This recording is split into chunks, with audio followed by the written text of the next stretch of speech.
My esteemed colleagues, ministers, governors, distinguished delegates, and representatives of international organizations.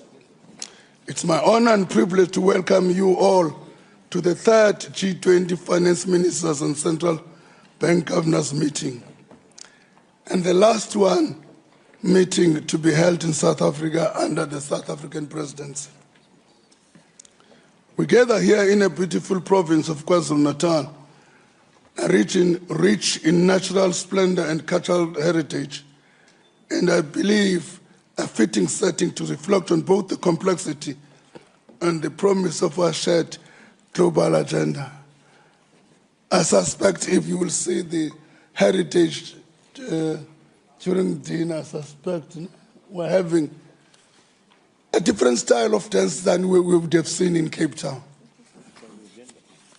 showing a different kind of culture.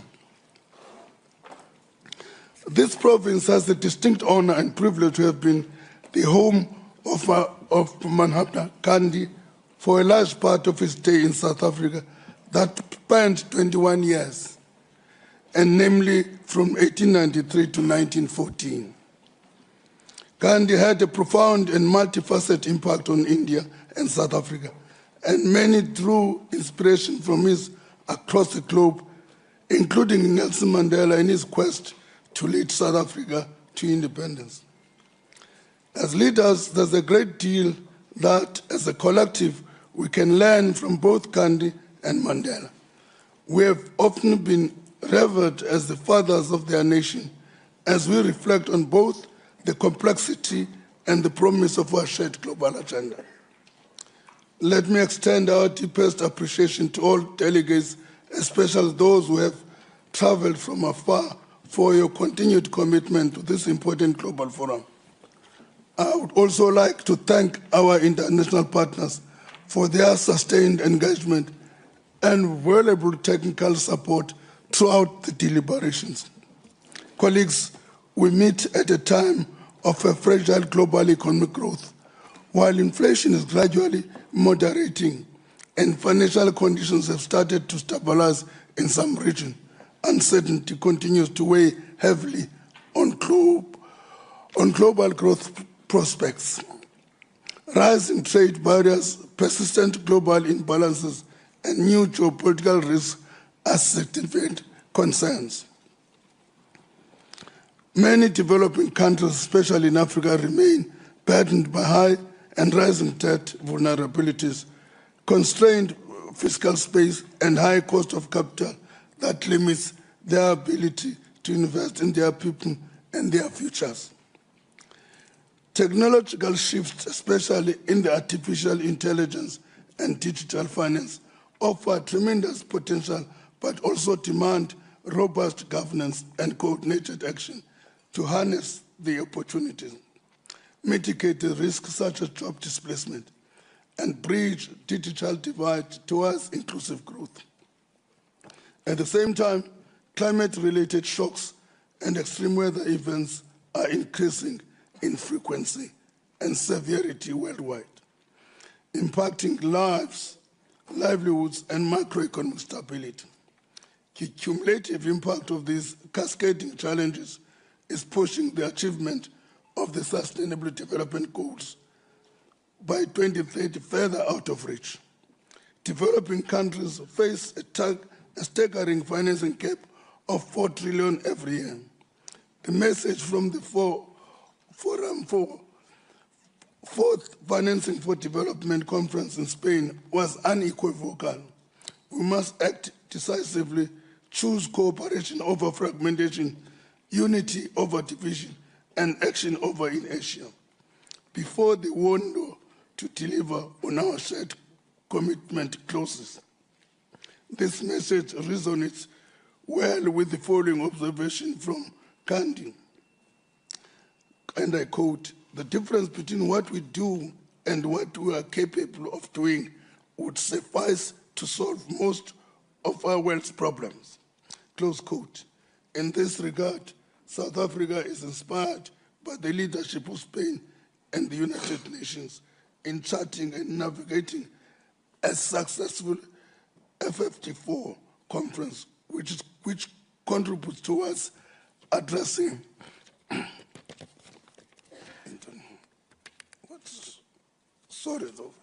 addressing the SDG finance gap, an issue which is critical for Africa, low-income countries in other regions, and for small developing states, including small island states. In the face of these complex challenges, the G20 must remain a source of strategic global leadership, cooperation, and action. We must extend our efforts if we are to reach our true potential as a collective, to enable us to deal decisively with economic, environmental, developmental, and social challenges that plague especially Africa, low-income countries in other regions, and small developing states. Colleagues, we have a critical role to play in revitalizing and strengthening multilateralism by fostering inclusive dialogue, reinforcing rule-based cooperation, and driving collective action in global challenges that no country can solve alone. We have a substantial agenda ahead of us. Over the next 2 days, we'll engage in a robust and frank discussion on global macroeconomic developments and risk.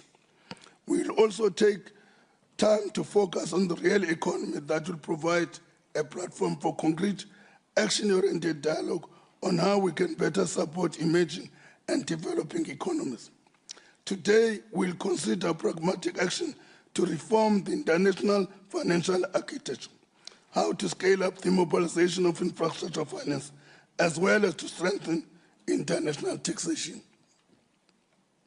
Tomorrow, we'll discuss the impediments to development and growth in Africa, with a specific focus on macroeconomic vulnerabilities, weak institutions, poor infrastructure, and high cost of capital.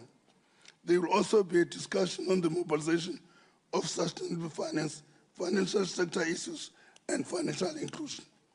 Let us approach these discussions with open minds, collective purpose, and a determination to deliver progress.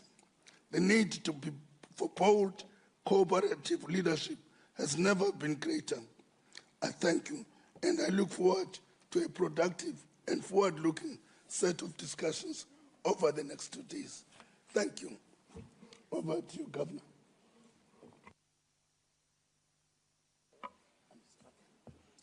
Thank you.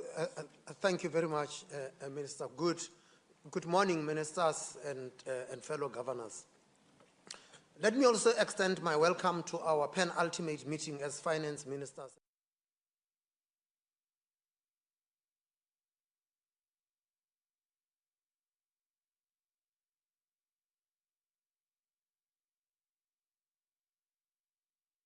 Global growth forecasts have been revised lower, and risks to the outlook are tilted to the downside.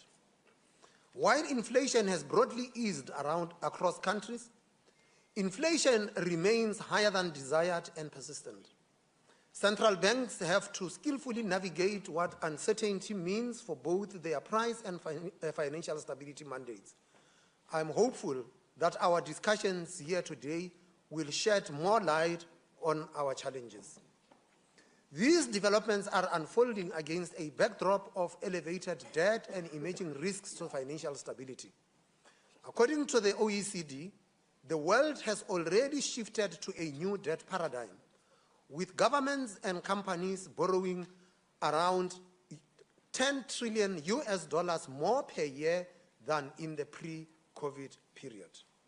At the same time, the Bank for International Settlements analysis shows that credit growth is now driven more by lending to governments than to private sector, reflecting persistently high deficits and fiscal pressures.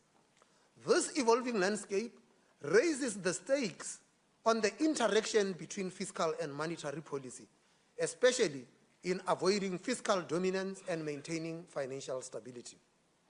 With fiscal space constrained and growth weak, our fiscal authorities will face challenges in rebuilding much-needed fiscal buffers in many countries.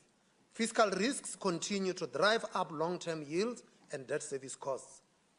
Preserving macroeconomic stability while supporting inclusive and sustainable growth, therefore, remains crucial. Climate-related risks are also increasingly shaping fiscal positions and threatening financial stability. As such, adaptation and mitigation are no longer esoteric environmental concerns. They are economic imperatives. The challenge ahead will be to future fit our financial, fiscal, and economic policy frameworks by embedding appropriate responses to climate risks. Artificial intelligence also represents a significant turning point in the global economic landscape. We have, as such, given this topic a priority during these meetings. Governors have just come out of a very insightful side event on the implications of AI for productivity and labor markets. What is clear is that if harnessed effectively, AI has the potential to revive productivity growth and improve living standards. However, as policymakers, our challenge is not simply to catch up, but to ensure that this shift does not deepen inequality or destabilize already fragile labor markets. Getting the balance right between innovation and inclusion will be one of the defining policy imperatives of our times. For emerging markets and developing economies, the stakes are especially high. In Africa, for instance, the working age population is expanding rapidly, and according to the African Development Bank, the continent could potentially unlock up to $1 trillion in productivity gains by 2035, but only if we close critical gaps in data, digital infrastructure, skills, and capital access. Let me conclude by reiterating that as the G20, we carry a unique responsibility to shape a global recovery that is not only resilient, but also inclusive and forward-looking.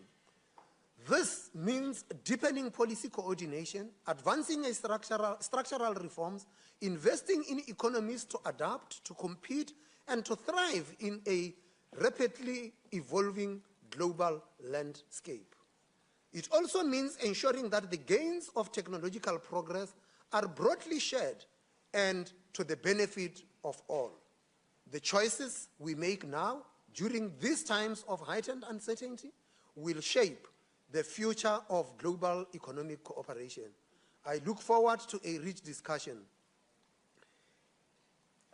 For now, we have got guests who have enjoyed very much our side events this morning, and they have so much enjoyed the opening remarks that we have had, and we will now ask you to take leave of us.